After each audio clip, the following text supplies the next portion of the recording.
Notre planète pourrait être au bord d'une nouvelle guerre mondiale. En tant que civil, vous avez l'impression que la seule chose que vous pourriez faire est d'attendre des informations sur ce qui va se passer. C'est alors que vous voyez une énorme explosion au loin. Toute votre maison commence à trembler. Les premières attaques sont en cours. Et comme il n'existe pas de plan gouvernemental sur les moyens de rester en sécurité, votre destin est entre vos mains. Voici comment survivre à la Troisième Guerre mondiale. Les relations internationales sont assez tendues en ce moment, et l'idée d'une guerre mondiale n'est pas farfelue. Certains pays comme la Suède, l'Allemagne et la Lituanie apprennent même à leurs citoyens à se préparer à des offensives militaires potentielles. Alors, devriez-vous aussi commencer à vous préparer ? Que faire si votre ville natale devient une zone de guerre ?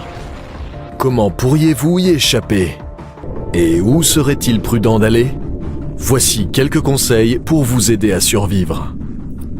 Numéro 1. Préparez-vous au désastre. Certaines personnes peuvent penser que vous êtes fou, mais il n'est jamais trop tôt pour anticiper l'état d'urgence. Vous aurez besoin d'un kit de survie. Il n'est pas nécessaire qu'il soit trop compliqué. Il suffit de disposer de quelques fournitures de base dans un sac ou un récipient facile à transporter. Vous devez avoir de l'eau, des aliments non périssables, une trousse de premiers soins, les médicaments essentiels et des outils à multiples emplois. Une fois que vous avez constitué votre kit, commencez à élaborer un plan d'urgence. Discutez de vos lieux de réunion d'urgence en cas d'attaque. Décidez des endroits sûrs et familiers où votre famille peut se rendre pour se protéger ou se réunir. Et assurez-vous de mettre en pratique ce plan d'urgence. Il sera très facile d'en oublier tous les détails lors de la panique générale. Et cela nous amène à notre prochain point. Numéro 2. Quand l'attaque se produit, ne paniquez pas.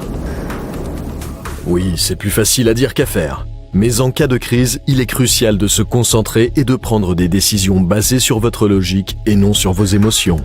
Éloignez-vous de vos fenêtres ou de tout objet de grande taille et dirigez-vous immédiatement vers les étages inférieurs de votre habitation. Si vous vivez dans un immeuble, n'utilisez pas les ascenseurs. Prenez plutôt les escaliers. Et si vous vous trouvez dans un sous-sol pendant l'attaque, vous réduirez vos chances d'être blessé. Enfin, si vous avez la chance de survivre à l'attaque initiale, ne perdez pas de temps et commencez à inspecter votre maison immédiatement.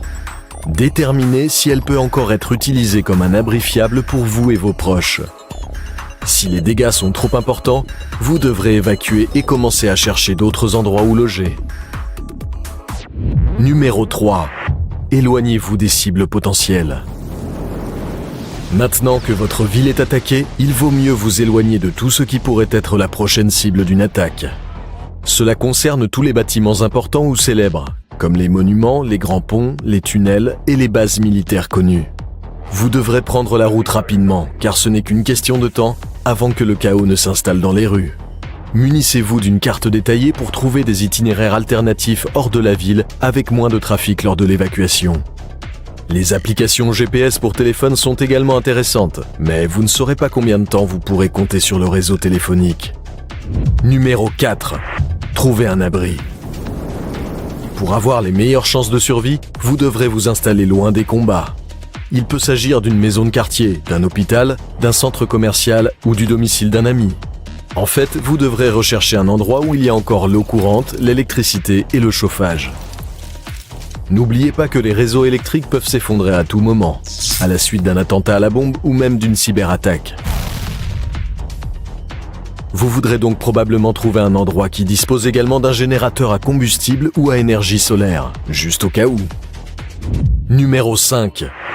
Préparez-vous à la guerre nucléaire. Si une guerre mondiale éclate à notre époque, des armes nucléaires seront probablement utilisées. Et ça complique vraiment le bon déroulement de votre plan d'urgence. Si vous êtes témoin d'une explosion nucléaire, la première chose à faire est de vous mettre derrière une barrière au cas où l'onde de choc viendrait vers vous. Ensuite, vous devrez rapidement trouver un abri fermé. Vous n'avez que 15 à 20 minutes avant que les retombées nucléaires ne commencent à redescendre sur Terre.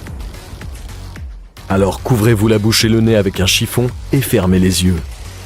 Oui, cela peut rendre plus difficile la recherche d'un abri, mais cela vous protégera des éventuelles retombées nucléaires. Essayez de vous rendre à l'intérieur d'un bâtiment ou dans un endroit où vous pourriez être protégé par du béton épais, et idéalement sous terre.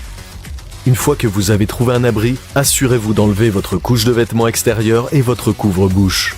Scellez-les dans un sac en plastique et nettoyez-les dès que possible. Puis mettez-vous à l'aise. Vous voudrez rester dans votre abri pendant au moins une journée pour vous assurer que les dangers des radiations disparaissent.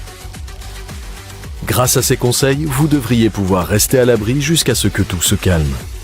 Maintenant, tout ce dont vous devez vous soucier est de maintenir une bonne santé mentale pendant que vous attendez seul dans votre abri. Mais rassurez-vous, nous avons la vidéo qu'il vous faut pour vous aider à vous en sortir sur comment survivre.